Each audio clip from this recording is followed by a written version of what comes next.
What's up everyone, it's Emily and welcome back to my channel. Today I have a book review for you all. I received this book as an ARC from NetGalley and St Press.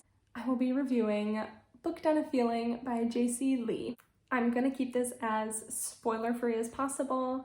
So the overall kind of thing with this book is it's a friends to lovers romance of Lizzie and Jack, who are childhood best friends and are still friends even though they live a couple hours away. He lives in a small town near, like a couple hours outside of LA, and she lives in LA and is working to become a partner in a law firm.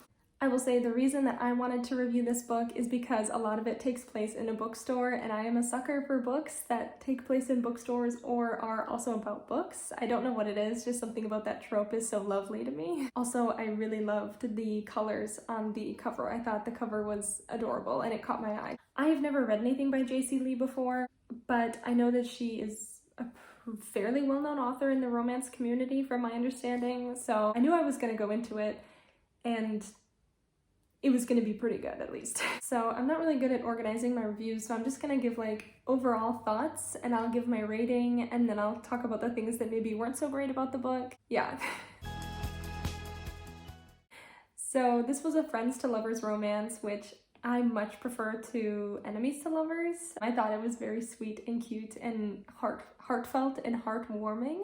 So in the beginning, Lizzie is about to give her opening statement at this big trial that would mean a lot for her career because she wants to make a partner at this law firm. And she ends up having a panic attack in the courtroom and passes out. And luckily her best friend Jack was there to help her through that. Eventually she kind of realizes that this kind of work is really weighing down on her mentally and emotionally, and so she decides to get away for a bit and spend some time in the town where Jack lives. And while she's there, she decides to help the local bookstore owner redo her bookstore so that she can help reliven up the community. And obviously Jack offers to help with that. Some things I loved about the book were the characters. They were very quirky and very cute. I found myself laughing out loud to some of Lizzie's thoughts. It is dual perspective, so we do get to hear from both Jack and Lizzie, which in a romance for me can be really great or really not so great. For this one, I could give or take it. I thought that they were both very funny and I liked hearing what they both thought about each other, but they were kind of just thinking the same things about each other, so it kind of felt repetitious. But if you're someone who really likes pining and you like characters that both like each other but won't admit it to each other, it would be really good for you. I also really liked the portrayal of mental health issues. It isn't a huge topic in this book overall, but Lizzie does struggle with anxiety and it is addressed. And she's taking medication, which is something that I don't see super often, especially in romance books. And it's usually, it can be a really touchy subject. I don't think that necessarily this book needs a trigger warning for like the anxiety, mental health issues in this, but that is something to be aware of. It is talked about every once in a while.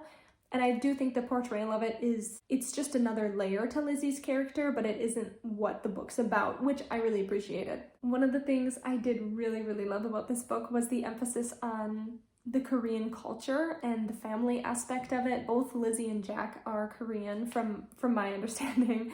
There's a lot of emphasis on the food and the familial aspect and the preparation of the food, and I thought that was such a cool glimpse into the culture and to like respectfully view it as a reader.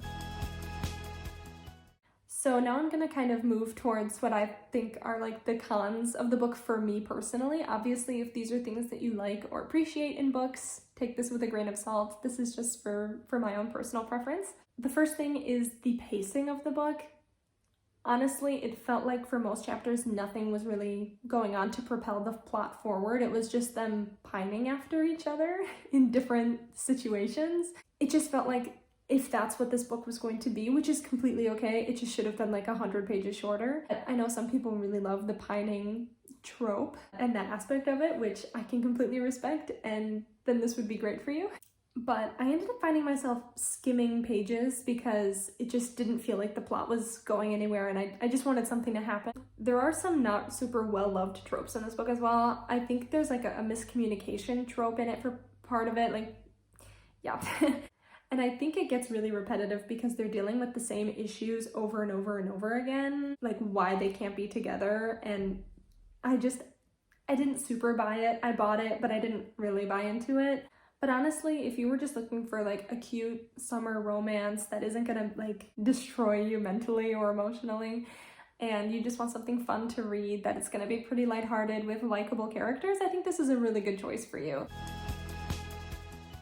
For me, this book sat at a pretty solid 3.5 stars. While I did really enjoy it, I just felt like it was dragging so much that it kind of took away from the enjoyment of it. I know a lot of people read romance books for like the spice. I personally don't, but if you're looking for a book with lots of spice, this is not gonna be the one for you. I would give it a 2 chili pepper out of 5 spicy rating.